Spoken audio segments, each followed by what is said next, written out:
This video tells a story about how I was able to move and start a life here in Europe. But as always, here's a bit of a backstory. 3 years ago, around October 2021, I left everything behind in the Philippines and moved to Europe with just my savings and a remote job. Today, I can happily say that I'm officially a Spanish citizen. Was it easy? Of course not. But was it worth it? What do you think?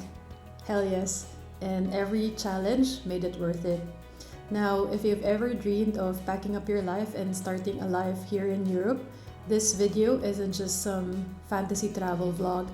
I'm going to list down the 5 key things that made my move possible, including the surprising way COVID actually helped me achieve this dream.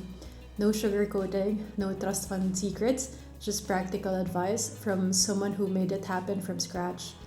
Stick around until the end, and where I'll share the unexpected mental shift that makes all the difference between talking about moving abroad and actually doing it. Let's start with the uncomfortable truth that you need money, and that's just the financial reality of things. And not just some money, but enough to cushion the shock when you realize that our Philippine peso doesn't stretch very far here in Europe. When I was planning my move, I didn't have family wealth to fall back on or ask anyone for financial help. What I did have was a strategy. During COVID, while everyone was feeling trapped, I used the time to work 2 remote jobs simultaneously from 2 different countries, one in the US and one in the UK, get paid in dollars and pounds while my expenses were still in pesos, save 80% of my income each month, and become completely debt free. This financial foundation wasn't just about affording the move, it was about having peace of mind.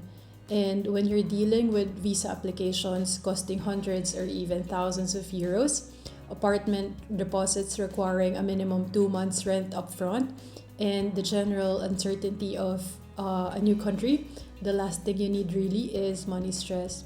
In my case, the total money I spent on all my visa applications, including my Spanish nationality applications, was around $2,600. That includes all lawyer fees, but not including the money I spent on Spanish intensive courses that helped me prepare for the DELE exam. So, as you can see, money is indeed essential. The second key to my success was securing remote work long before I moved. Back in 2015, I actually took a pay cut to start working remotely because I was desperate to travel through South America. Yes, I was one of those people who quit their corporate jobs to travel the world. And that early sacrifice was one of the best decisions I've ever made in my life.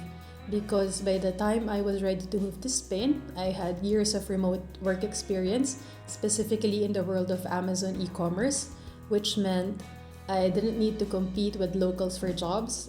I didn't need to be fluent in Spanish to earn income. I had stable income from day one in Spain, and I was qualified for digital nomad visas that rarely exist before COVID. As you know, most Filipinos abroad take traditional routes like student visa, skilled work visas, or even marriage.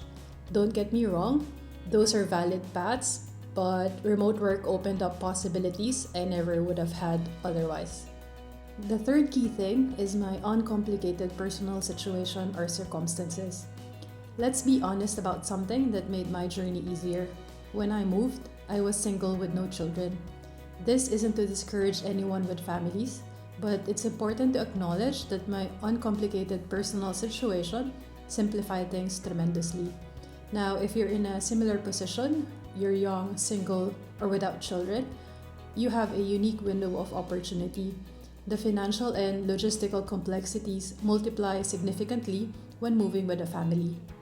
That said, if you do have a family and still dream of moving abroad, don't worry, it's still possible.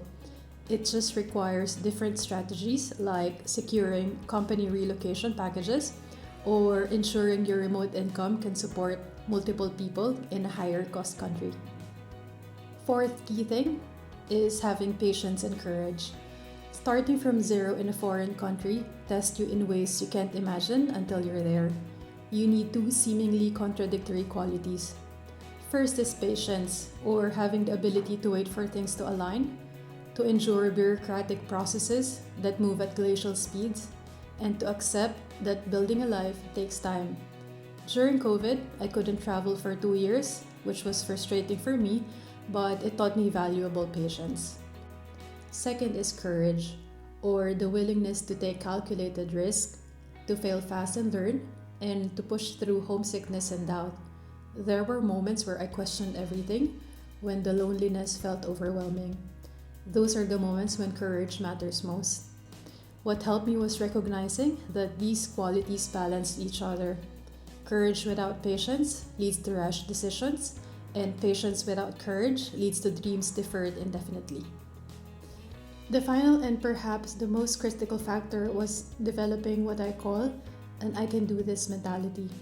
It sounds simple, maybe even cliche, but it's the difference between people who dream and people who do. This mentality means seeing yourself as your own hero and understanding that no one is coming to save you, finding workarounds when obstacles appear, thinking creatively when conventional paths are blocked, and embracing potential failure as a learning opportunity.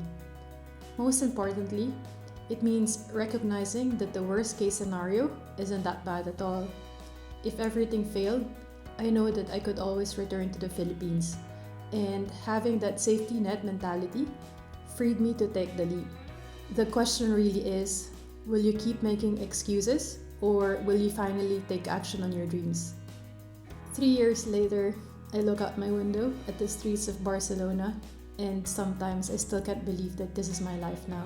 I tell you, it feels surreal. The journey hasn't been perfect. There have been detours, frustrations, and moments of doubts. But there has also been growth, freedom, and opportunities I never would have had otherwise. Now, if you're serious about making a similar move, start with honest financial planning, build remote work skills that transcend borders, simplify your personal circumstances where possible, cultivate both patience and courage, and above all, adopt the mindset that you can and will make it happen. Remember, you've got nothing to lose and everything to gain. So tell me, are you planning an international move as well? What's your biggest concern? Or if you've already made that leap, what helped you succeed?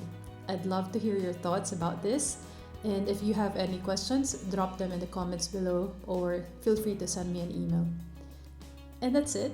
If you found this video helpful, don't forget to like, subscribe, and share this video. Until next time, hasta luego!